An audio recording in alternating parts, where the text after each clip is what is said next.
Can you hear? Yes. Okay. So I'm pretty nervous. I've never done this before. And so I'm going to ask you guys to do a little breathing exercise with me. Because, well, it's for selfish reasons, to be honest. We're going to do a really simple VU breath. This breath involves us taking a deep breath in. And on our out breath, we're just going to say VU. It's going to sound weird, but we're going to do it for as long as we can. And this is what this is basically doing is it's going to engage the vagus nerve and help us get into a parasympathetic state of rest, digest, and repair. So let's do this together so I don't sound crazy and I'm doing it on my own. We're going to breathe in. Let's do this. And on out breath, VU. Go breathe in. VU.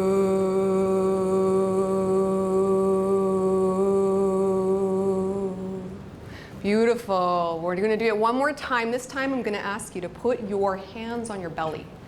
We want to feel the vibration moving through us. So one more time, breathe in.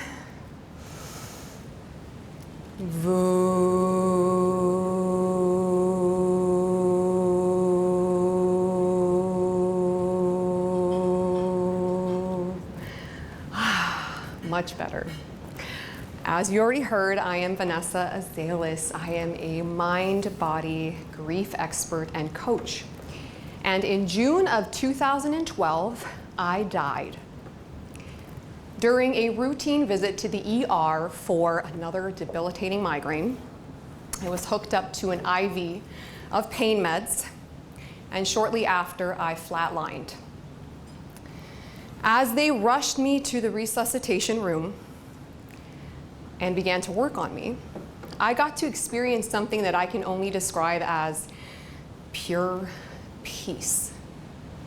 For a moment, I was free of pain, free of struggle, free of fear for the first time in my life. And when they brought me back to life and my eyes opened, part of me was devastated. I didn't want to be here, suffering. I had spent 3 years of my life dealing with chronic migraines and symptoms. But little did I know that that was just the beginning of a decade-long journey with debilitating chronic illness. During the years of 2009 and 2019, I was given close to 50 different diagnoses, some of which are on the board. I also dealt with up to 100 different symptoms. As you can imagine, it was a living hell. In the summer of 2017, I was on my deathbed once more. This was my longest hospital stay yet. I had gotten so bad that my husband, who's here today, was mentally preparing how he would tell our then 6- and 3-year-olds that mommy wasn't coming home. We urgently called my father, who was visiting family in Greece, to come back immediately because we just didn't know how this would go. Every system in my body was affected, every organ was affected. I could no longer think straight, I couldn't comprehend information, I had trouble speaking, I could no longer eat or digest food. I couldn't stand, and I couldn't even sit up without losing complete consciousness. My brain forgot how to do what it's meant to do. I even had periods of depersonalization, derealization, and experienced terrifying hallucinations. Every part of me was affected, and the doctors could not explain why this was happening. They did their best to manage symptoms with medication. During that stay, I was placed on 12 different medications to help manage symptoms. And about a month and a half into my stay, I became stable enough to be released in the full-time care of my family. So at the age of 33 years old, my family and I moved back into to my childhood home so that my parents could care for my children and for me. Now, as you can imagine, my mental health plummeted. I was now living with my parents and no longer able to be a wife or a mother. I was living on a diet of Ensure shakes and IV fluids. I couldn't work. I couldn't do anything. I was either in my bed or on the couch. I was angry at God, if there even was a God. And the only prayer I could muster was, please don't let me wake up tomorrow. But every day, my eyes would open and I would be back in this familiar hell. Now, my parents, on the other hand, they were so strong in their faith. They had so much hope, and they said, Vanessa, please let us bring you to church and have this prayer read over you. I reluctantly eventually agreed. And on a regular weekday, they brought me to this church. They physically carried me onto this altar, and a priest who had never met before laid his sash over my head. He opened his book and he began to pray. And I wasn't expecting anything, to be honest. I was doing this more for them. And it was an emotional experience, I'll tell you that. But something happened in that moment. And the best way that I can describe it is that a pinhole of light pierced through this utter darkness that was enveloping me, and it planted a seed of hope. And so in that moment, I prayed to God, if you want me to live, you need to show me how to heal. And that's where my journey of faith began. A few days later, as I am scrolling through my Facebook feed, I come across this brain retraining program. And I begin to read testimonials from people just like me who had many of the same diagnoses and had fully recovered. I thought, this is too good to be true. But I took a leap of faith and I bought it anyway. And when this program came to my door, I eagerly began to watch. And I finally got answers. It finally made sense. I discovered that at the core of my chronic illness was my brain. I had a limbic system impairment causing complete nervous system dysregulation and disease. I learned that prolonged chronic stress can result in overfiring of the protective mechanism of the survival brain and lead to a maladaptive stress response. And this maladaptive stress response results in nervous system dysregulation and dis-ease. It made sense. I finally understood what was happening, and there was hope. Through the power of neuroplasticity, the brain's innate ability to change and rewire based on learning and experience, I could rehabilitate my brain and change my physiology. And so I began my journey, my brain retraining journey, my journey of self-directed neuroplasticity. And I began to heal. Now, this involved a lot of work. It was not an overnight thing.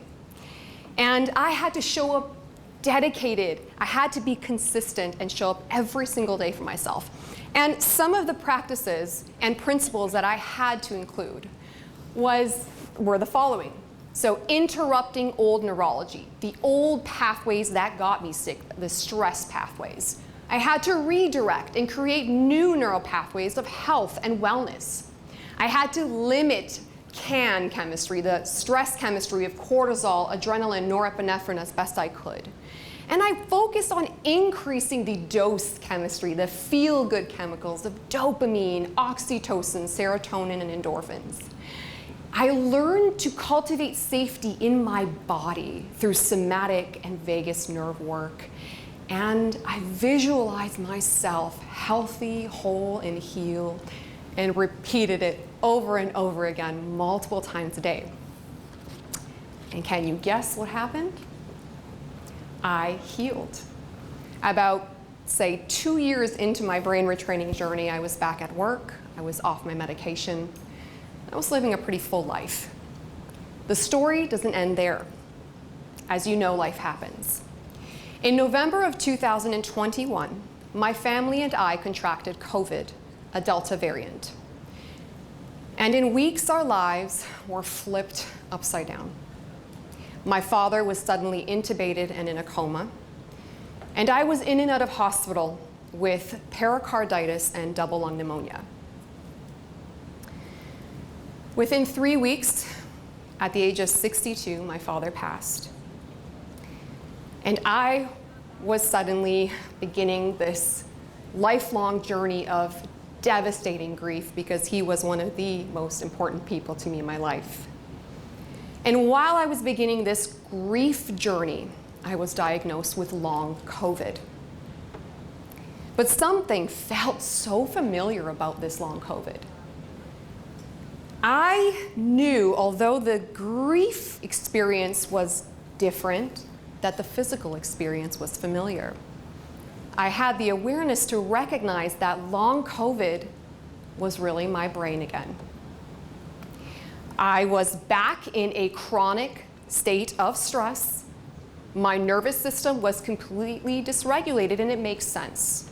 I mean, I had just had a traumatic loss and had just gone through so much with the virus itself. And so with this awareness, I did what I knew to do. I began to apply the same neuroplastic principles that I used in the past to heal from all of these chronic illnesses. And I began to retrain my brain through long COVID.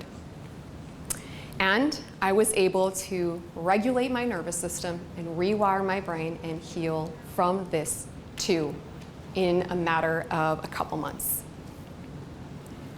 And I got my life back. And now I help others do the same through my nervous system and grief membership Haven and through one-on-one coaching. It is my passion.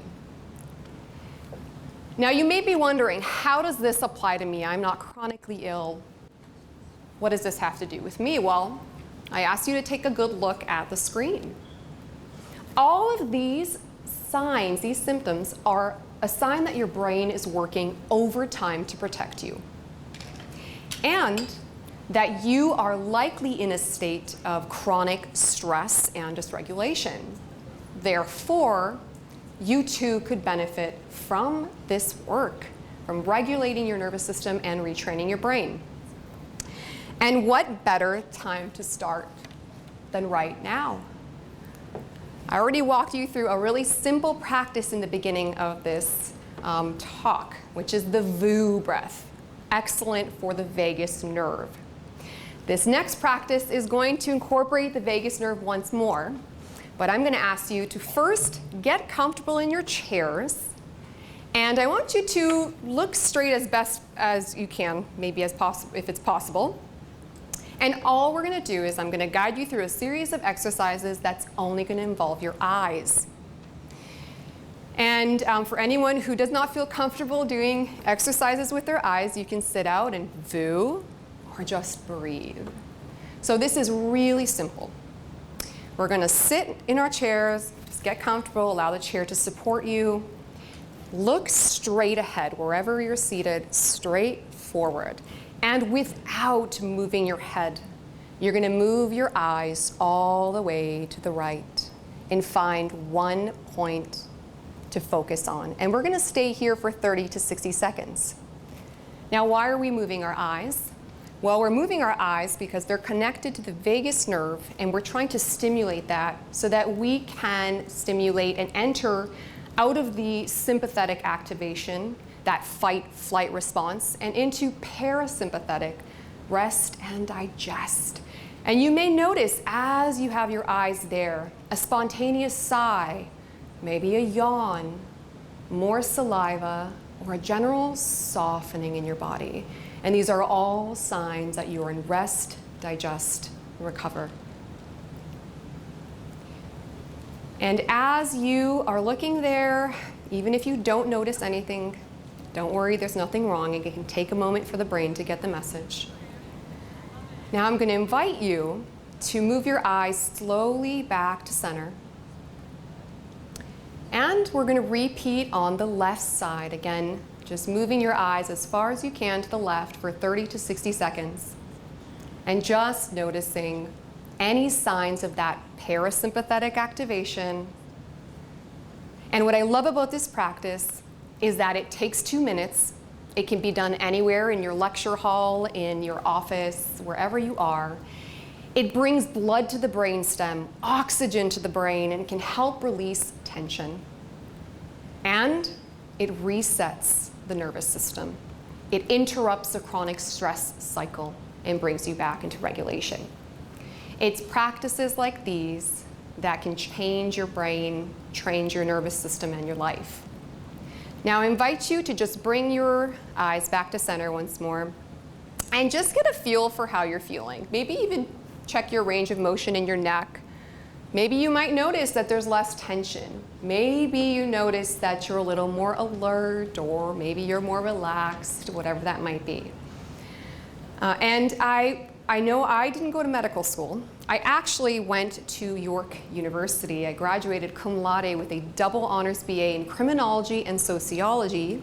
And yes, I did use that degree, but that's a whole other story.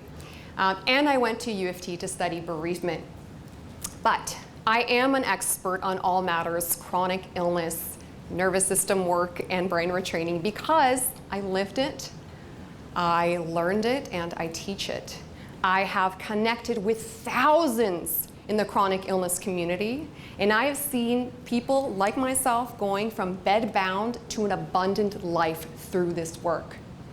That's why I'm so passionate about this. That's why I'm here to share my story. I am here to spread hope, awareness, and most importantly, to open eyes to the possibility that it's not your body, you're not broken. It's your brain, and your brain can change. Thank you. It's been an honor.